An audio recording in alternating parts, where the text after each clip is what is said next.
John అనే ఈ వ్యక్తి AK-47 గన్ ని తీసుకుని ఒక డ్రమ్ పైన టెస్ట్ చేస్తాడు. గన్ ఫైరింగ్ విన్న వెంటనే సైనికులు తొందరగా అక్కడికి వచ్చేస్తారు. ఇంకా జాన్ ని పట్టుకుంటారు. జాన్ అసలు ఇదంతా పట్టించుకోవడం లేదు. ఎందుకంటే ఇతను అనుకున్నది ఫైనల్ గా సాధించాడు. డ్రమ్ పైన సక్సెస్ఫుల్ గా ఇతను కాల్చిన బుల్లెట్స్ అనేవి దూసుకొని వెళ్లాయి. గన్ ఎక్కడ కూడా జామ్ అవ్వలేదు. జాన్ ని తర్వాత డైరెక్ట్ గా జనరల్ దగ్గరకు తీసుకుని వెళ్తారు. ఈ జనరల్ గన్స్ ని డిజైన్ చేయడంలో ఒక పెద్ద ఎక్స్పర్ట్. జనరల్ అప్పుడే నా ముందర ఉన్న ఈ గన్ ని ఓపెన్ చేసి చూపించు అని చెప్తాడు. జనరల్ చూస్తాడు. దీని పార్ట్స్ చాలా సింపుల్ గా ఉండడం ఇతను అస్సలు ఇది నమ్మలేకపోతాడు. దీంతో ఇతను గన్ పార్ట్స్ ని అరేంజ్ చేస్తూ ఉంటాడు. కేవలం 5 సెకండ్లలోనే గన్ ని రెడీ చేసేశాడు. ఇక్కడ పర్ఫెక్ట్ గా ఇది కనిపిస్తూ ఉంది. జనరల్ ఈ గన్ను ని చూసి ఇంప్రెస్ అయ్యాడు. కానీ ఇతను జాన్ ని చూసి మెచ్చుకోడు. ఇంకా ఇలా చెప్తాడు, నువ్వు ప్రిపేర్ చేసిన ఈ గన్ ఇంకా స్టేబుల్ గా లేదు. నువ్వు వెళ్లి ఇంకా మంచిగా తయారు చేయి అని చెప్తాడు. జాన్ అసలు ఈ గన్ను ని ఎందుకు తయారు చేశాడంటే తను ఏదో ఒక గొప్ప జీనియస్ అని చెప్పుకోవడానికి కాదు. కొన్ని నెలల కిందట యుద్ధ మైదానంలో జాన్ స్నేహితుడి గన్ జామ్ అవడంతో అతను ఆన్ ది స్పాట్ ఆ దేవుడి దగ్గరకు వెళ్లిపోయాడు. జాన్ తన కళ్ళ ముందర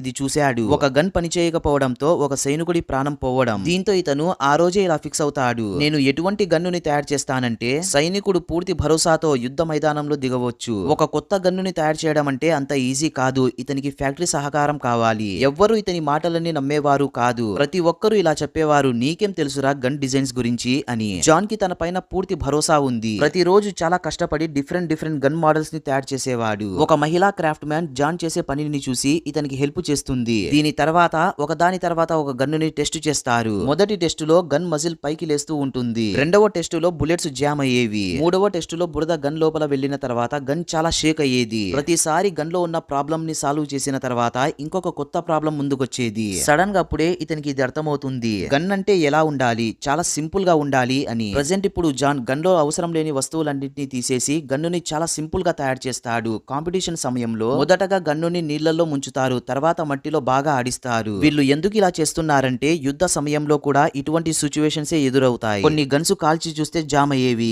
ఇంకా కొన్ని గన్స్ చూస్తే షేక్ అయ్యేవి. కానీ ఇక్కడ జాన్ ప్రిపేర్ చేసిన గన్ చూస్తే మస్తుగా వర్క్ అవుతూ ఉంటుంది. ఈ దృశ్యాన్ని చూసి అక్కడున్న వారందరూ షాక్ అయిపోతారు. జాన్ ఇప్పుడు ఈ కాంపిటీషన్ లో గెలిచాడు. ఈ విధంగా ఒక కొత్త లెజెండ్ గన్ అనేది పుట్టింది. దీంతో ఈ గన్ యొక్క మాస్ ప్రొడక్షన్ ని స్టార్ట్ చేస్తారు. ప్రెజెంట్ ఇప్పుడు ప్రపంచంలో ఎక్కువగా వాడుతున్న గన్స్ లో ఇది ఒకటి.